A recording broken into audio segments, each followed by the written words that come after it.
Olá, boa noite. Está no ar o programa Questão de Ordem.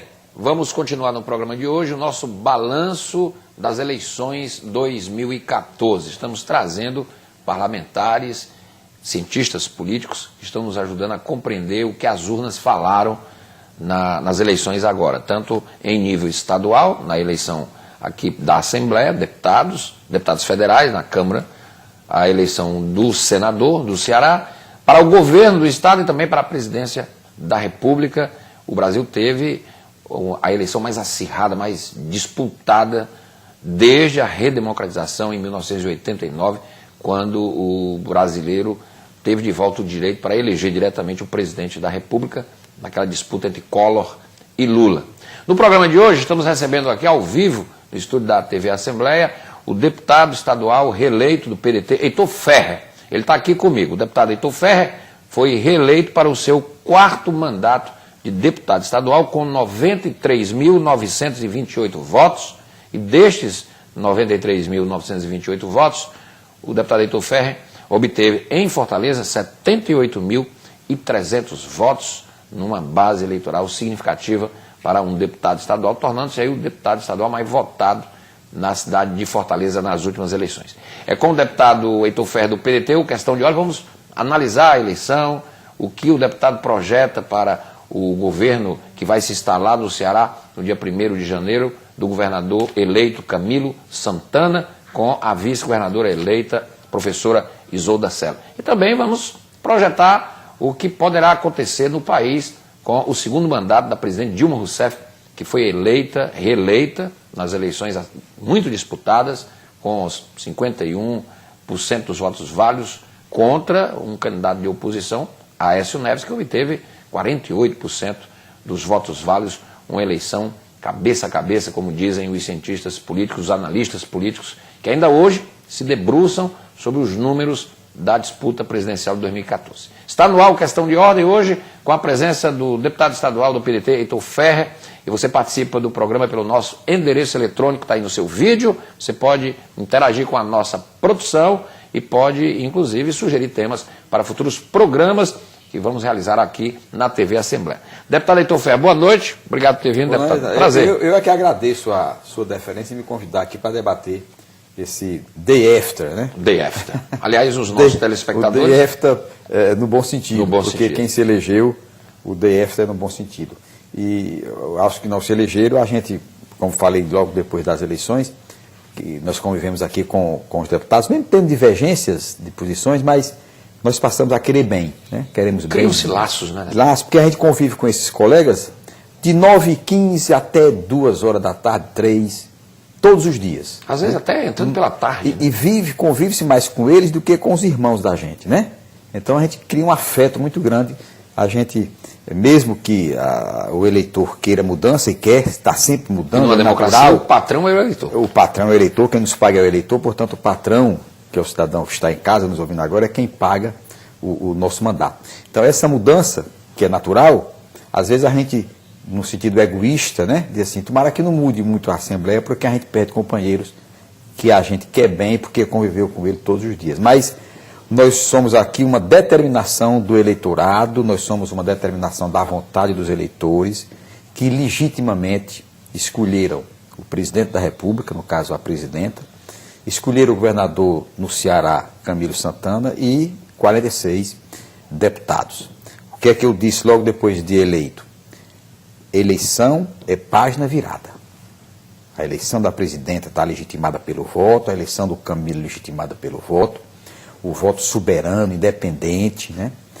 E a nós, deputados estaduais e deputadas, nós temos o dever de dar governança, de dar ao futuro governador a governabilidade, obviamente não se afastando do princípio de que nós representamos a sociedade. Nós representamos o povo. Nós não somos aqui, não devemos ser, isso é uma posição minha e respeito posições contrárias, nós não podemos ser aqui representante do governador, nem representante do governo. O governador vai fazer a sua equipe e nós, deputados estaduais, temos a obrigação constitucional de fiscalizar os atos de governo, de legislar para que a sociedade tenha melhores dias, Mas hoje a fiscalização, Renato, é de suma importância, porque o sucesso do administrador muitas vezes está na certa, não na coisa rancorosa, odienta, mas na condição fiscalizatória que deve ter o parlamentar para mostrar a ele os erros, porque nós estamos fora do governo, para que ele acerte mais. E é isso que nós vamos fazer, da mesma forma que fizemos com o governo Cid Gomes. Aquilo que for elogiável, vamos elogiar. Aquilo que for criticável, vamos criticar severamente, cobrando soluções e dando sugestões também ao governador do Estado. Deputado, a sua postura aqui é bastante conhecida, um deputado que vota a favor de projetos do governo, muitas vezes, mas também tem altivez para muitas vezes se levantar contra projetos do governo, fazer críticas, etc., apontar correção de rumos. O eleitorado deu ao senhor 93.928 votos, dos quais o senhor obteve 78.300 somente em Fortaleza. Qual é a leitura que o senhor faz? O senhor aumentou o seu capital político desde a última eleição. Qual é a leitura que o senhor faz destes números? O senhor se lembra da última eleição? O senhor foi 4 vezes vereador, no último mandato de vereador o senhor se elegeu deputado estadual e o senhor acaba de ser reeleito para um 4º mandato. Qual é a sua leitura? Porque o seu capital político cresceu aqui. Como é que o senhor analisa isso? A cidade de Fortaleza, essa nossa televisão, ela mostra muito, evidencia muito o mandato. E nós questionamos coisas aqui, legitimamente, dentro do papel de deputado, que deveríamos levar à sociedade, e isso deu uma certa evidência. E levamos a público temas que o público gostaria de debater, de ouvir e de falar. Então, essa condição que nós temos aqui em Fortaleza de ser o segundo mais votado, porque o primeiro foi o Wagner, né? Ah, sim.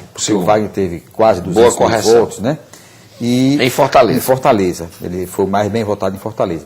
Então, essa condição de nós falarmos aquilo que a sociedade quer ouvir, nos dá a condição de representar o representado. Ou seja, o papel de representante, ele se faz mais verdadeiro quando o cidadão que está em casa, que não tem o direito de estar aqui na Assembleia votando, nem discutindo na tribuna da Assembleia, quando ele se sente identificado com aquele deputado que fala o que ele gostaria de falar, mas que ele não pode, porque a representação popular coloca no parlamento os seus representantes, ele se sente identificado com aquele candidato. E essa identificação nós, honrosamente, tivemos com o eleitorado de Fortaleza, que nos deu essa votação extraordinária de mais de 78 mil votos. 78.300. O que nos faz bem representantes de Fortaleza. Eu tive 16 mil votos. Fortaleza é um voto mais independente, o que significa também que mais consciente. E cobra mais. E portanto, a responsabilidade do senhor ela é redobrada. Né? O que é muito bom, Renato, porque quantas matérias nós levamos a plenário porque alguém no Facebook pergunta. Hoje mesmo eu levei para o plenário a história do VLT. Por que levei a história do VLT? Porque um cidadão me indagou. Eu mandei a assessoria pesquisar sobre o VLT, a situação em que se encontra o VLT. E levei para a tribuna. Aquele cidadão que me deu o tema, talvez me tenha assistido. Mas outros e outros e outros gostariam também de fazer a mesma pergunta. Qual a situação do VLT em Fortaleza? Eu então levei os dados, respeitando aquele que nos paga, que é o patrão, esse sim é o patrão, é quem assina a carteira do deputado a cada 4 anos, revalidando ou dando baixa nela. Eu fiz, onde eu faço palestra, eu gosto sempre de dizer, olha, quem assina a carteira do deputado é o eleitor, é o contribuinte. Ele a cada 4 anos, ele pega a carteira e diz, como trabalhou bem, vou revalidar. Se não trabalhou bem, vou dar baixa. E, obviamente que tem deputado que trabalhou magnificamente bem e conseguiu voltar. Não quer dizer que ele tenha sido reprovado, mas aí sim vale as composições políticas, né? Tem as circunstâncias. As circunstâncias. Né? Tem deputado que ficou fora, que são deputados extraordinários, companheiros. Então, o VLT, para esse dado que eu dei na tribuna hoje, ele é um grande equipamento.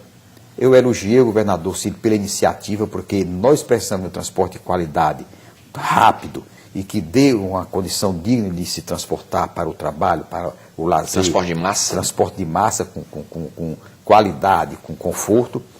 E esse VLT, essa linha leste que pega, né, Mucuripe... Até Parangaba. Parangaba, Mucuripe, pegando pelo centro, Santos Dumont, aí vem pela Aldeota, até o o centro de eventos, né, o Unifor. Era essa obra, grandiosa obra, elogiável obra da iniciativa do governador Cid Gomes, ela começou em 2012, era obra para a Copa. Nós estamos em 2014, com uma previsão de término dela para agosto de 2014. Então, agosto, setembro, outubro, novembro. E a obra está parada há 6 a 9 meses. E o que é que o senhor apurou? Essa obra está parada porque a empresa vencedora, o consórcio vencedor, se notificou que ele era incompetente, ele não teve condição de continuar a obra e foi feito o distrato aí do governo com esse consórcio. É uma obra de 179 milhões. Quando se para uma obra, o prejuízo é enorme para o bolso do contribuinte. De 179, ela já está em 198, portanto, 200 milhões. E o que é pior, de 179 para 200 milhões, a obra parada sem previsão de entrega, o que é lastimável. Você tem uma obra pública, o contribuinte pagando por a obra, na expectativa de que receberia essa obra em agosto de 2014, e a obra está simplesmente parada, frustrando a todos nós. Por isso que essa correlação, essa relação do eleitor com o parlamentar, dando temas para enriquecer o mandato, é muito importante. E eu peço muito isso nas mídias, nas redes sociais. O que puder nos dar para que a gente possa fazer uma repercussão com relação ao mandato, é muito bom. Hoje um colega meu me ligou, um colega médico, preocupado com o Enem, que é domingo. No mesmo dia do Ironman. É um evento esportivo. Um evento esportivo internacional. Fortaleza foi agraciado com esse evento. Extraordinário evento. Começa de manhã e termina à noite.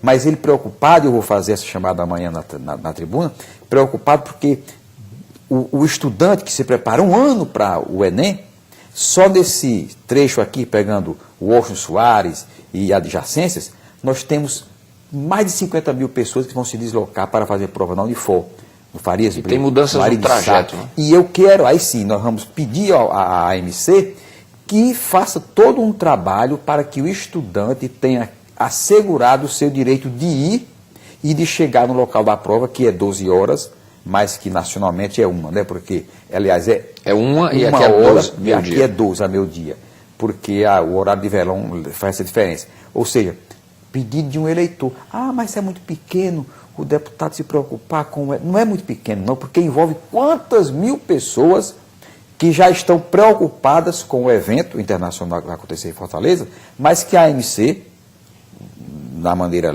racional de trabalhar, certamente vai compreender que deva dar toda a atenção para os estudantes que vão fazer o Enem. E muita informação, principalmente para que as pessoas não percam tempo nos trajetos. Não perca tempo nos trajetos, porque a ansiedade de chegar no local da prova é muito grande. E se você já tem o estresse da chegada, Renato, já desfavorece demais na feitura da prova. É verdade. O raciocínio já fica embotado, porque o estresse embota o raciocínio. Bom, deputado, o PDT elegeu 3 deputados, não é? O senhor, o deputado Ferreira Aragão, que também foi eleito, e o Evandro Leitão, não é? Que agora ganhou o mandato de deputado estadual. O PDT perdeu uma cadeira, né? Tinham 4. Nós tínhamos 4 cadeiras. Era a Patrícia Saboia, o Cavalcante, o senhor e o Ferreira. Eu e o Ferreira Aragão. Com a saída da Patrícia Saboia, que foi para o Tribunal do Estado, ela teve 70 mil votos. O Adail Carneiro, que é o primeiro suplente do partido, foi para o PHS. Se elegeu deputado federal. Disputou uma cadeira de deputado federal. Foi eleito. Só aí foram mais de 100 mil votos. Então, aí se perdeu uma cadeira. Uma cadeira. Porque os votos que nós tivemos, né, nós não conseguimos fazer o mesmo volume de votos para, dividindo pelo coeficiente eleitoral, que foi quase 100 mil, nós não conseguimos fazer os 4 deputados novamente. O companheiro Cavalcante não conseguiu, porque a legenda, o voto de coeficiente eleitoral, infelizmente não deu para 4. Bom, o que é que o senhor, qual a perspectiva que o senhor faz da próxima Assembleia? Uns analistas em jornais estão projetando que a bancada chamada de oposição, não é? Ela vai ser acrescida. Essa é a sua percepção? Creio que sim, porque, olha, nós temos... Eu digo até, Renato, que essa história de Ah, bancada de oposição, bancada de Mas a imprensa vai chamar assim. Infelizmente se tem esse termo. Mas olha, porque é o seguinte, a base é aliada. Eu sou considerado oposição. O grande erro do parlamento brasileiro está nessa história de base aliada, aceitar tudo como oriundo do executivo, como bom e como correto. Os deputados respeitam as divergências de opinião, mas eu vou dar a minha.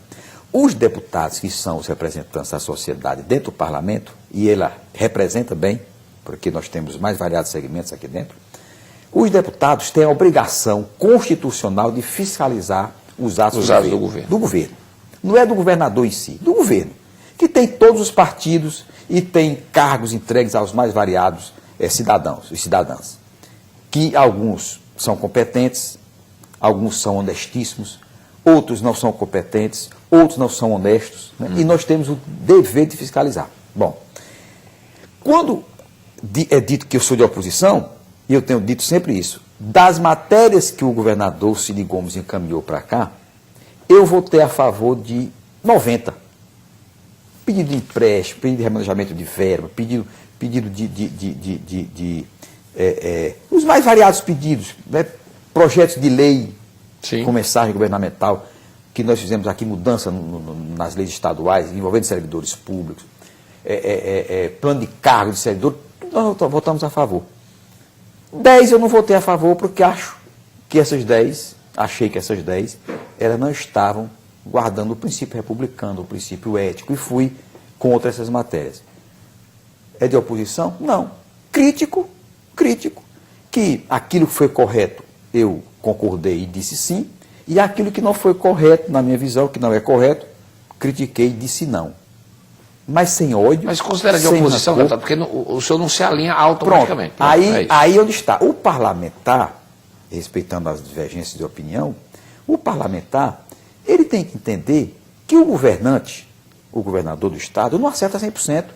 Ele vai ter erros na sua conduta, ele vai ter erros nas suas mensagens, ele vai ter erros nos seus propósitos, que pode ser, aos olhos do próprio governante, como a coisa mais saudável, mais salutar, necessária e prioritária. No entanto, nos olhos de quem analisa fora, diz, não, governador, isso aqui não está correto. O senhor me perdoe, mas eu não vou votar a favor dessa matéria. O parlamento se agradeceria se fosse assim. O fato é que votar a favor de tudo, defender o governo de tudo, termina criando o que você diz. A base aliada, porque fica alinhada ao governo, e a base de oposição, porque aqui e acolá diz, governador, não está correto o que Vossa Excelência está querendo fazer. Voto contra, estou contra, e faço discurso contra, vou para a imprensa dizer que a matéria não é saudável, não é salutar. Aí é taxado de oposição. Mas, como isso é cultural, nós vamos continuar na oposição aqui, e creio eu que o Renato Rosendo terá um papel extraordinariamente importante, o Wagner também, né? O Roberto Mesquita, que já está aqui, a Fernanda Pessoa, né? O João Jaime, que é do Democratas, que também foi reeleito, né? Quem mais? Eu não me recordo mais, mas são esses, né? Eu, Fernanda, o João Jaime, o Roberto Mesquita, extraordinário deputado, o Rosendo, todos conhecem, um extraordinário cidadão, advogado, professor, o Wagner. Certamente teremos um papel importante na criticidade de pegar o que é do governo e fazer uma análise mais criteriosa. Não estou dizendo que os deputados do governo também não façam. Acreditam mais facilmente nas boas intenções do governo. Nós acreditamos com desconfiança, para que possamos fazer uma análise crítica de cada matéria que o governador encaminhar. Deputado, qual é a nota que o senhor dá para o governo Cid Gomes? O governo acertou mais do que errou. Acertou mais do que errou. Foi um bom governo? Foi um governo regular? Regular. Padeceu de erros que não poderia ter cometido. Teve prioridades, ele priorizou em vez de fazer obras necessárias. Deu prioridades que não eram necessárias dar. Como? O Aquário é um? O Aquário é um, né? O Aquário é uma dessas obras. Mas eu dou ao governador uma nota 6. 6. E digo que acertou mais do que errou. E que o recado das urnas é que o povo ainda quer mudanças, e muitas mudanças. Tanto é que o candidato de oposição ao governador, aliado até há pouco tempo, deu muito trabalho para ser derrotado. O governador se elegeu, Camilo Santana, candidato do governador Cid Gomes, com uma margem muito pequena, considero eu, pelo número de deputados estaduais que o governador Ciro Gomes tinha dentro de sua base aliada, pelo número de prefeitos que o governador tinha no interior do estado, mas o voto manifestado foi de que nós somos contra esse modelo que governou o estado durante 8 anos. Nós somos contra. Uma margem muito pequena deu a vitória ao candidato Camilo Santana, mas deu um recado muito claro. Mude o estilo e priorize aquilo que tem que ser priorizado para melhorar a qualidade de vida das pessoas. Renato, o Ceará hoje é o estado com a menor renda per capita do Brasil. O trabalhador cearense é o que ganha menos no Brasil inteiro, perdendo para o Piauí, para a Paraíba. Esses dados oficiais? Agora de outubro. Né? A renda per capita do trabalhador brasileiro é a menor do país, é R$ 1.019. Né? Ou seja, o trabalhador cearense, ele está perante os trabalhadores brasileiros numa situação de complexo. Ele é o menor, o mais mal remunerado. E isso cabe ao governo, através de desconcentração de renda, de qualificação do trabalhador, de distribuição de renda. E nós temos uma distribuição de renda muito ruim ainda, ela é muito concentrada. Então, isso é um dado muito negativo para os governantes do Ceará. Bom, eu estou aqui com o deputado estadual reeleito do PDT, Heitor Ferrer, meu convidado de hoje do programa Questão de Hora. Eu vou para o intervalo, depois do intervalo a gente vai conversar um pouco e vou perguntar ao deputado sobre o que ele espera do governo que vai se instalar no dia 1º de janeiro, do governador Camilo Santana, do PT, que foi eleito no segundo turno das eleições no Ceará, e como é que ele analisa também os próximos 4 anos do novo mandato da presidente Dilma Rousseff, que, segundo as notícias, turbulências em Brasília, deputado, quer dizer, problemas políticos, inclusive partidos da base do governo, o PMDB, ensaiam uma candidatura. Tem que deixar a presidenta governar e legitimada pelo voto que foi, obviamente, cobrar. Temos que cobrar. Muito bem. Estou aqui com o deputado Heitor Ferrer, do PDT. Vou fazer um intervalo, a gente volta já.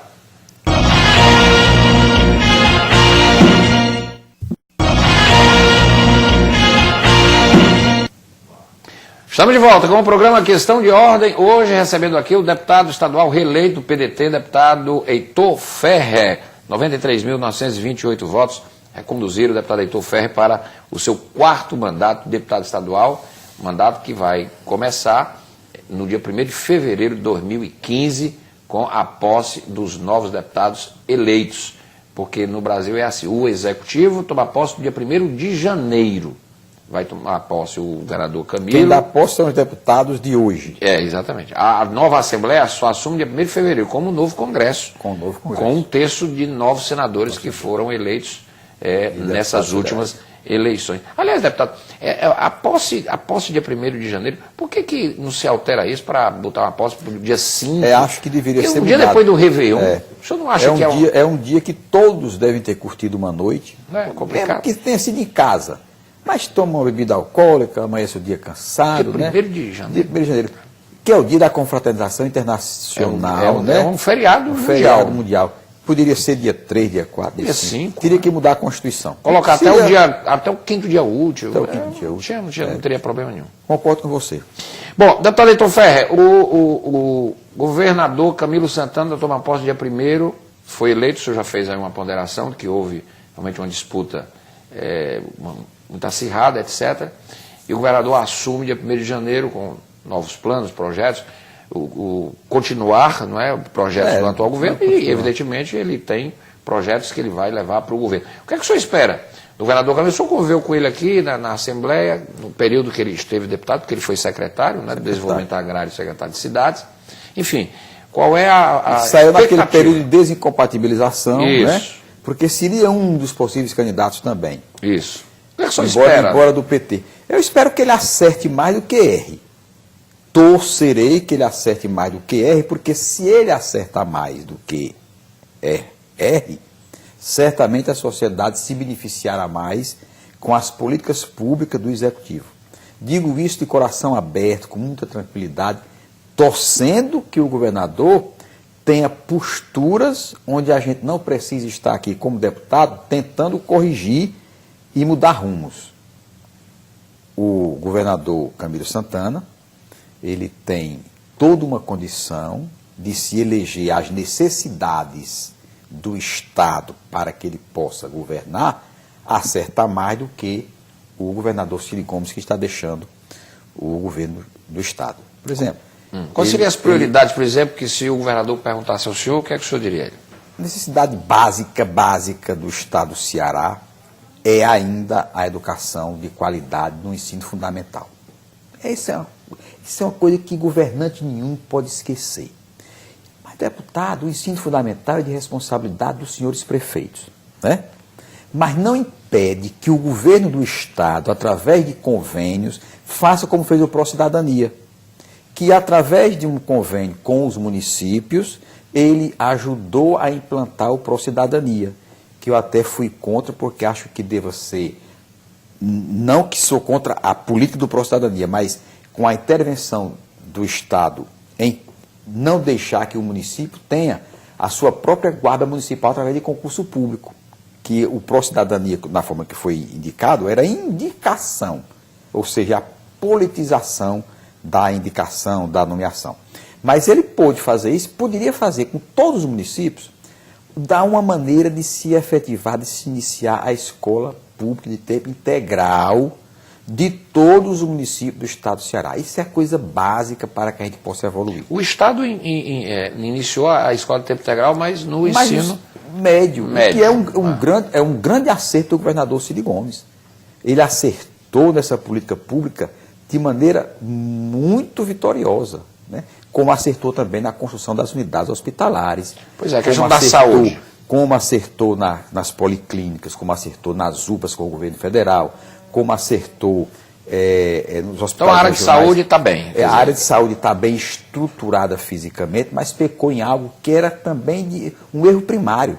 Não fez concurso público e enveredou pela contratação temporária, não dando a condição de estabilidade e segurança ao trabalhador médico, ao trabalhador enfermeiro. Ou seja, o governo do Estado transporta médico de Fortaleza para Sobral, porque não tem concurso público, não estabiliza o profissional médico para que ele possa ter a sua vida. Mas a falta de médico, deputado, o senhor é médico? Não tem falta de médico, não tem respeito ao trabalho médico. Um médico ganhar no Estado, bruto, R$4.000, isso não é respeitar o trabalhador médico. E outra coisa, o médico ganha isso e os outros profissionais, enfermeiro, dentista, bioquímico... Ganham menos ainda. Muito menos.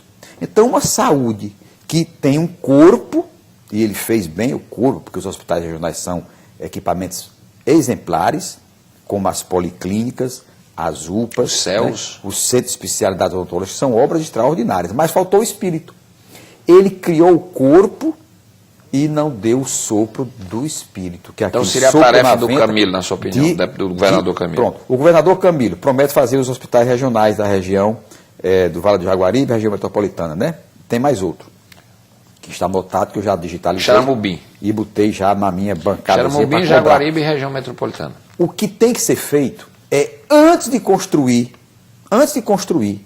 dar a essas estruturas uma dinâmica de trabalho onde a população tenha a segurança pública de saúde, que se tenha médico efetivado no serviço público, médico satisfeito, ganhando bem, como os demais profissionais, para que se estruture adequadamente, de maneira padronizada, os nossos hospitais regionais. Isso nós não temos. Tanto é, Renato, que a demanda para o JF e para os hospitais de referência de Fortaleza continua. Né? Esses hospitais eles ainda são subutilizados. Construir outros é uma necessidade do Estado desde há muito tempo. Esses hospitais que o governador Ciro Gomes fez era uma necessidade do Estado há muitos anos e que houve por parte dos governantes uma displicência, uma negligência em não construí-los. O Ciro Gomes teve a coragem, a valentia de governante de construir grandes equipamentos. Falta isso. E nós dissemos isso no sentido de ele acertar, mas continua padecendo do mesmo erro, porque não fez o concurso público devidamente para esses hospitais. O que é que acabar o Camilo Santana? Estruturar agora a parte de pessoal. Dar a esses hospitais uma condição de ter servidores efetivos, onde o servidor vá para essas regiões e queira ficar. e queira trabalhar... Montar a sua vida. Montar a sua vida nessas áreas que os hospitais serão implantados. Então, o outro acerto é o governador Cid Gomes. Mas errou muito no que diz respeito à segurança pública. E aí, o que é que faz na segurança? Porque não tratou algo que é fundamental, que hoje é uma epidemia no estado do Ceará, que é tratar o dependente químico. Se não priorizar, e o Camilo vai certamente ter essa sensibilidade, porque viu que se gastou uma imensidão de dinheiro na segurança pública e não resolveu o problema. Comprou medicamento caro, instruiu o dinheiro, estou no ralo do esgoto, dinheiro público, porque o governador Cid foi um dos que mais investiu em segurança pública, com resultados vergonhosos, porque Fortaleza hoje é uma das cidades mais violentas do Brasil, o estado do Ceará também. Houve um aumento de mais de 130%, 140% nos índices de homicídio no estado do Ceará. Então isso é de nada adianta os outros segmentos se você não tem a paz social, você não tem coragem, nem tem condição de sair de casa 3 quarteirões a pé. Está exagerando? Não, não estou exagerando. A sensação de insegurança é tamanha que se o Renato Abreu quiser ir na casa da mãe dele ou da casa de um amigo, com 3 quarteirões ele vai de carro, ele não vai a pé.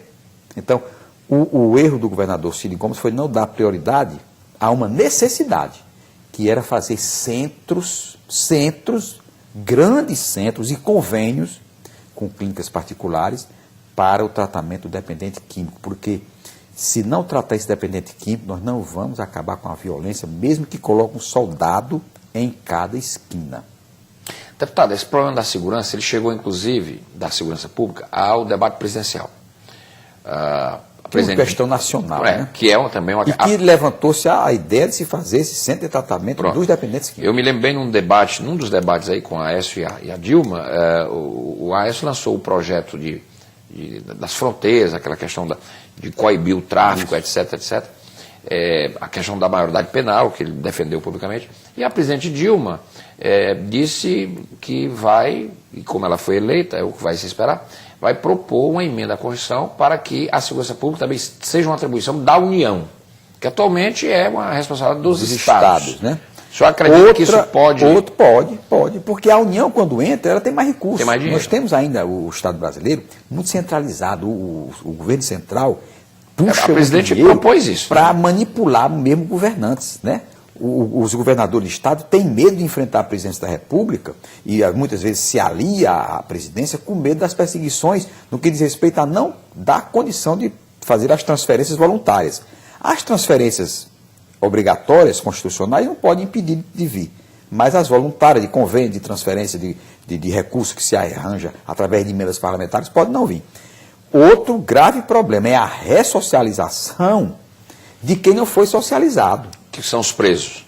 Porque no Brasil isso não existe. Né? São pessoas que nem socializadas foram e que praticam crimes das mais variados tipos, e esses crimes que levam à cadeia, e o pior deles é o homicídio, né, o latrocínio, é o que mata. Que subtrai uma vida. Uma vida, porque não há destroço maior do que um assassinato na família.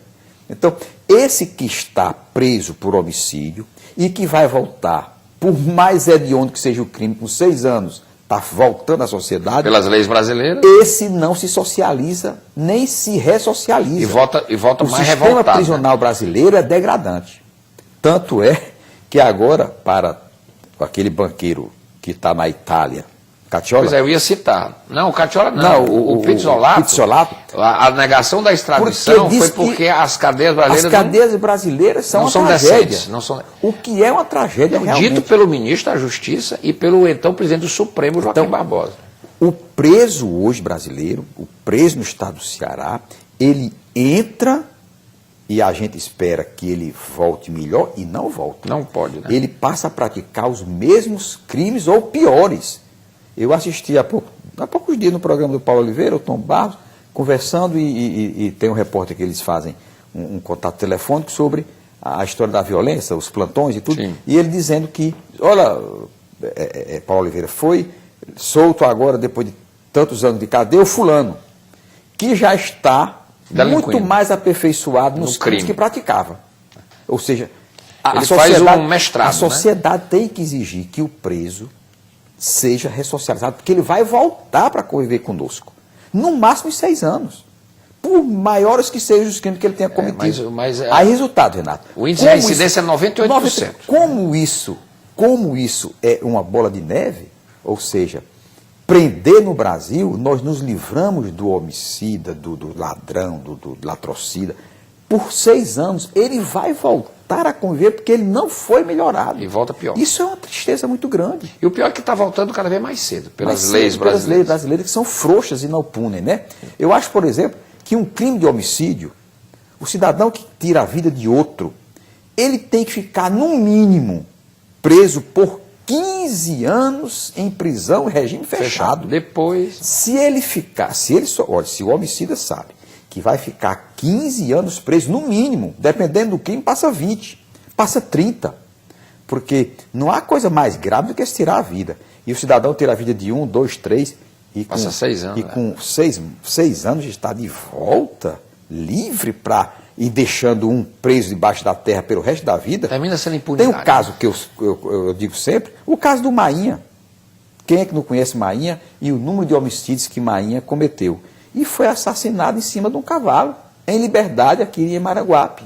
O que denota, o que mostra que a lei penal brasileira é muito frouxa, porque não pune severamente como deva punir e não ressocializa como deveria. Tem que mudar a lei processual penal, que é exatamente tem que mudar para esses recursos. Agora, tem que fazer presídios onde possa se recuperar. Não pode continuar o Estado do Ceará, o Estado brasileiro, com presídio de depósitos humanos, de pessoas que não aprendem nada e não estudam nada e não vão se transformar, a não ser no que já são, melhorar no que já são, que é... Esse foi o argumento da defesa do Pizzolato, que Pizzolato, é o presídio brasileiro. Embora tenha ali também o Batista, né, a vingança o Brasil também não mandou o César Batista. Porque não deu de volta. Que devia ter mandado Batista, também, né? Que devia ter mandado também. Como não fez isso, chegou o momento de dar o toque ao Brasil. Deputado Heitor Ferrer, e o Brasil? Nós estamos aí há 2 meses de um novo mandato da presidente Dilma, a presidente vai passar a faixa para ela mesma, e eu li hoje um articulista dizer que a presidente já podia começar o segundo governo, porque as questões econômicas estão aí, ajustes terão que ser feitos, né? Agora passou a eleição, quer dizer... Passa a eleição e vamos tentar resolver nossos problemas. Agora vamos cair na realidade, quer dizer, todo mundo sabe, já se sabia que o ano 2015 vai ser um ano difícil, de muitos ajustes, conter a inflação... Conter a inflação, como é que desenvolver o país, né? Como é que o senhor vê a divisão? O Brasil está dividido, porque tem gente que eu vi não, o Brasil não está dividido. O Brasil está dividido politicamente, com candidatos apertando o outro. Com os Estados Unidos estão votando e está dividido. Agora, lá também. O que tem que haver é o respeito ao pensamento e à manifestação de voto de todos. Você vota em quem quer, sem ser molestado por ninguém. Você escolhe o seu candidato por uma questão de análise que você faz e que eu vou votar no candidato A ou B. Exato. E não ser hostilizado. O grande problema no Brasil dessas eleições foi a hostilidade manifestada por muitos porque escolheu o candidato A ou B. Isso é um absurdo. Um absurdo. As redes sociais foram uma baixaria. O voto é independente, você tem um critério para escolher o candidato que você quiser. E respeite a escolha. O nordestino, porque o nordestino foi quem votou na Dilma e foi onde ela ganhou. Nada disso. A Dilma ganhou em Minas Gerais e no Rio de Janeiro. E nem se é hostil ao é o que você fala a questão do Nordeste. Ao mineiro nem ao carioca. Eu acho que tem que se combater a depreciação da questão do Nordeste. É porque no Nordeste que deu a votação mais estrondosa. Agora, por quê? Porque de 70% a 80% os históricos governantes brasileiros deram ao Nordeste essa condição de subdesenvolvimento, porque nunca priorizaram o Nordeste. Isso é histórico. Com essa inversão de prioridades, onde só se investia bem nos estados do Sul e do Sudeste, né, o Nordeste, pelas condições climáticas, pela falta d'água, pelas condições de dificuldade que nós temos de nos desenvolver. Quando apareceu um presidente que deu ao Nordeste a condição de melhorar a qualidade de vida, mesmo com o Bolsa Família, que é uma muleta oficial, é uma ajuda oficial, que o governante Que tem que ter uma porta de saída, que né? Tem que ver que o bom do programa não é o que entra, mas o que sai. Isso tem que acontecer, porque nós já estamos há 12 anos. Daqui a 20 anos, se a gente, é sempre ingressando mais gente. Se tiver ainda 20 milhões no Bolsa Família, significa... Outra coisa triste para o estado do Ceará é que nós somos o terceiro em Bolsa Família. Nós perdemos para o Maranhão e para Maranhão... Piauí? Não, Maranhão e Alagoas. Nós somos o terceiro em número. Pois é, daqui a 20 anos, se a gente ainda tiver... Quase 4 milhões de cearenses no Bolsa Família. Se daqui a 20 que demonstra anos... que nós somos um estado extremamente carente, pobre, miserável.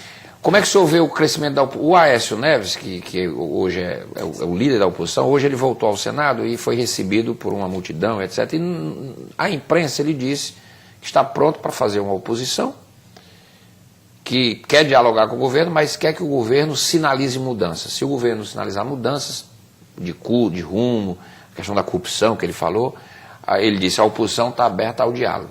Mas sem posições concretas do governo, não tem diálogo, a oposição vai ser firme no papel que lhe cabe, que a democracia deu à oposição, que é exatamente ser oposição ao governo. Ele está certo? Está certo em buscar do governo correção de rumos. O recado das urnas foi dado. O governo não está bem. Quer mudança, a sociedade quer mudança. Tanto é que foi muito apertado. Agora, o Brasil dividido?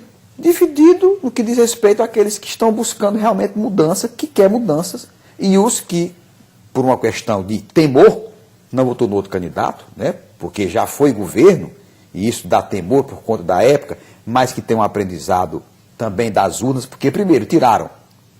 O PSDB, neoliberal, tiraram do governo e deram ao PT. O PT que está no governo, olha, o PT vai ficar agora 16 anos. Ganhou por uma questão de margem muito pequena, portanto, vamos corrigir rumos. Ao PSDB, o recado já foi dado quando tiraram.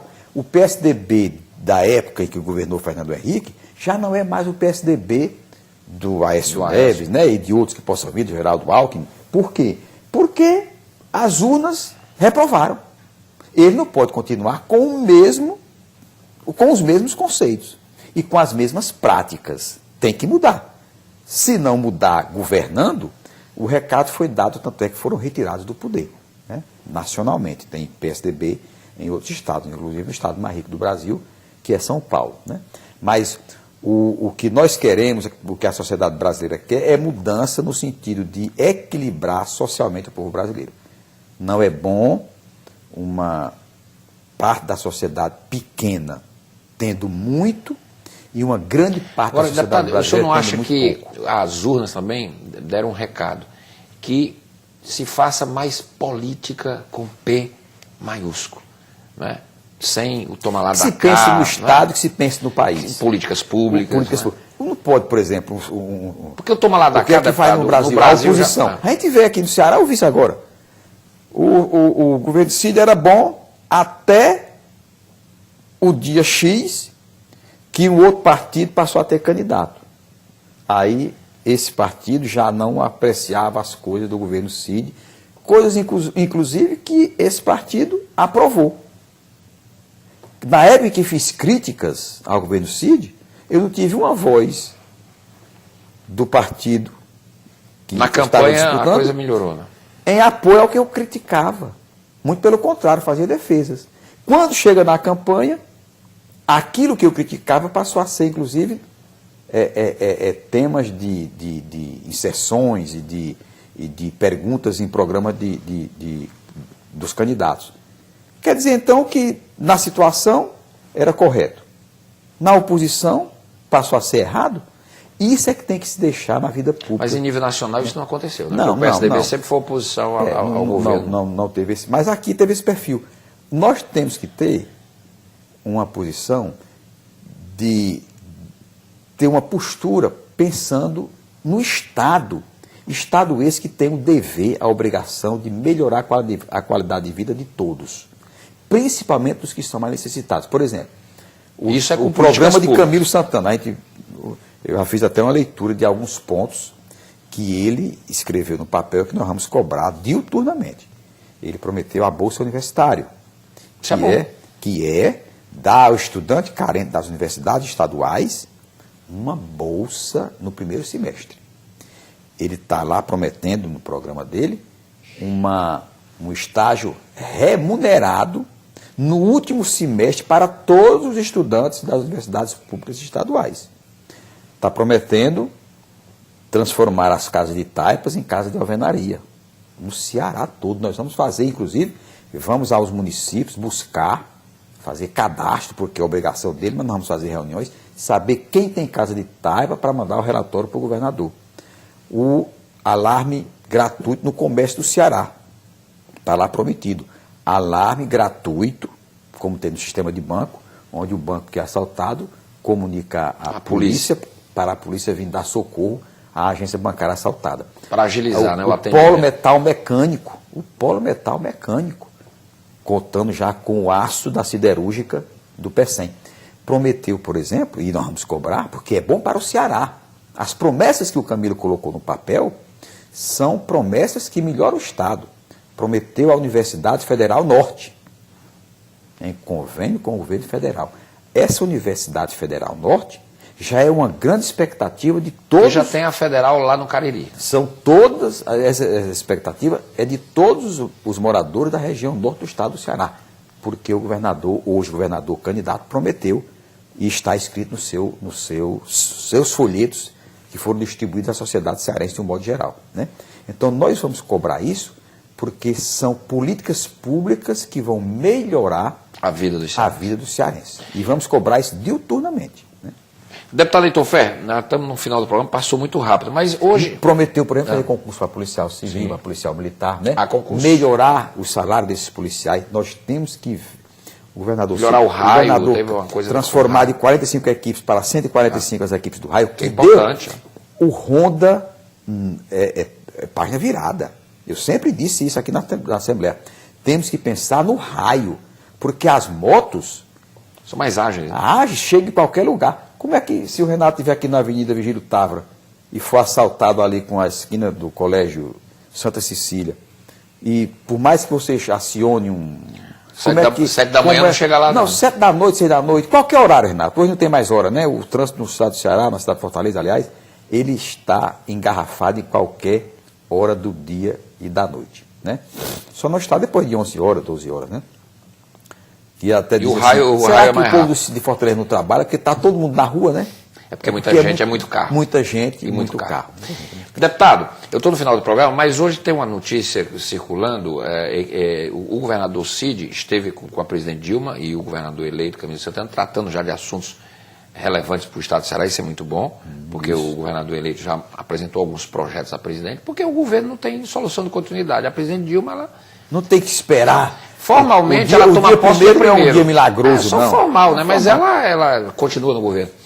Mas na saída, o governador falou na criação de um novo partido que ajude a governabilidade desse novo mandato da presidente Dilma para que ela fique menos dependente do PMDB. Essa foi a fala do governador, está em todos os jornais, etc. E cita-se lá que esse partido surgiria da fusão do PROS, do PDT, do PCdoB e de outro partido lá, outros partidos, etc. Como é que o senhor vê isso? Não, o PDT... O que o governador certamente... Ou é um bloco partidário? Dentro da prática de apoio ao Executivo, o que o governador sugeriu e deve acontecer... Partidos que formam blocos mas para fusão não é bloco. Fusão não é bloco. Isso não acontece, isso aí é uma verborragia desnecessária. O PDT tem uma história que é a continuidade do PTB antigo, de Getúlio Vargas e de Jango, onde o PDT foi criado porque nos tomaram a sigla através de Golbery, do Couto e Silva, para justamente acabar com a sigla PTB. Por causa do Brizola. Porque Brizola, pegando o PTB... O Golbery sabia que aquilo seria a retomada histórica de um partido forte como era o PTB de Vargas, né? Isso. E mesmo com o PDT novo, que não é tão antigo quanto o PTB, o PDT tem história para não se fundir com outros partidos. Isso é ponto comum de nós todos do PDT, creio eu, né? E, portanto, fusão... O senhor conversou já com o André sobre isso? Isso é completamente descartável na minha visão, acho que na visão do André. Isso é eu acho que é uma manifestação que o governador do estado fez que não condiz com a realidade. Foi uma mera expressão jogada ao vento. A ideia de formar um bloco para ajudar Agora, a formar governabilidade um bloco, tudo bem. Eu acho que é legítimo se querer formar da bloco política. para disputar cargos na mesa diretora, como aqui fez também. Não, porque o PMDB é muito forte no Congresso, talvez para tirar um pouco da força do PMDB, é uma porque maneira... o PMDB, inclusive, já está em colisão para eleger o presidente da Câmara contra o PT. Há uma disputa na É porque Câmara. não querem dar ao PT, porque é a presidenta do PT. E acho que está correto. A presidência da Câmara Federal não deva ser do PT. O senhor acha? Claro. Já tem a presidência do PT. A presidência da República do PT. Vai dar a Câmara Federal ao PT? Não, acho que deve dar outro partido. Né? Divide o poder. Para equilibrar os poderes. O legislativo não pode ser extensão do executivo. Né? Eu acho que deva dar para diluir o poder e não concentrar demais num partido só. Ok. Deputado Heitor Ferrer, muito obrigado por ter vindo. O PDT, portanto, vai ter 3 deputados aqui na Assembleia Legislativa. Perspectivas, e, portanto, do PDT. O PDT vai ser um partido da base aqui, né? E o senhor vai ter essa mesma postura independente. O André me compreende muito bem, né? O que eu não faço aqui é a oposição por fazer, não aposto em terra arrasada, não aposto no quanto pior, melhor. Aquilo que eu acho que está correto, eu vou dizer sim ao governo. O senhor acredita que aqueles Agora, senadores... aquilo que estiver errado, eu me sigo muito com o que disse Flávio Torres, né? Flávio Torres. As lealdades que eu tenho ao meu partido, ao meu Estado e à minha história ética e moral, e a ética e a moral estão acima da lealdade ao partido e acima da lealdade ao Estado, né? Porque a construção do nosso ser é a nossa essência. Eu não vou, numa condição onde eu acho que eticamente não devo estar parabenizando o governo, em hipótese alguma. E o André compreende isso de maneira muito tranquila. Assim deve ser a questão dos senadores lá do PDT que apoiaram o Aécio, né? Também. É uma condição que dá uma certa independência, como nós damos aos eleitores. O meu eleitor, Renato, é o eleitor mais independente do mundo. Ele não segue o Heitor, porque o Heitor vai votar em Chico, Maria ou Mandel. Não. Eles são independentes, sabem formar seus conceitos e sabem se conduzir, me conduzindo muitas vezes. Mas a independência do eleitor deva ser respeitada para que ele tenha o discernimento de como se portar e de como votar. Deputado Heitor Ferrer, obrigado por ter vindo, parabéns, não é? Muito voto, 93 mil, parabéns, e uma grande responsabilidade para o senhor em mais esse mandato. Sim, aproveitando, né, não? Já fiz os agradecimentos. Agradeço ao seu eleitor, né? Mais uma vez, o meu muito obrigado ao povo do Ceará. É e espero não decepcionar, embora não acertemos em todos os momentos 100%. da vida. Somos humanos, passíveis de erros. E muitos dos erros são corrigíveis e corrigidos através de uma mensagem de celular, através de um telefonema, de uma visita que nos faça aqui à Casa Legislativa, como eu fiquei até 4 da tarde, que é o dia que eu atendo as pessoas, atendendo a demanda dos que nos procuram. Muito bom. Obrigado, deputado. Sucesso, não é? Em mais um mandato de deputado estadual aqui na Assembleia Legislativa, deputado estadual Heitor Ferrer, do PDT, meu convidado hoje aqui no programa Questão de Ordem. O programa fica por aqui. A gente volta amanhã. Até lá.